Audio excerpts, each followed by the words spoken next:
That's the sound of someone calling for help. With 1 in 5 Canadians experiencing some form of mental illness at some point in their life, the call for help and the need for change is growing.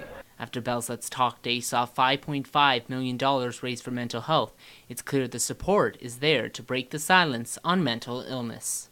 The sooner we recognize that there might be an issue, the sooner the appropriate treatment can be given, the less likely that person is to need treatment further on in life.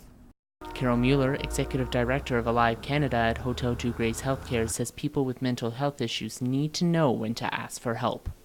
When you feel this way, if you feel depressed, if you feel like, what's the use, there's no purpose for me to be alive anymore, when you start to think that way, something's changing. And 100 billion neurons in our brain, what could possibly go wrong? Lots of things. For those who do need help, Francine Chalmers, manager of the Community Crisis Center, says their counselors are there for anyone at any time.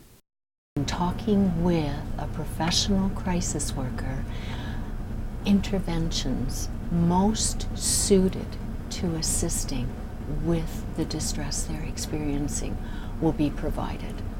Amy Gleason, a University of Windsor student, suffers from severe anxiety and panic disorders.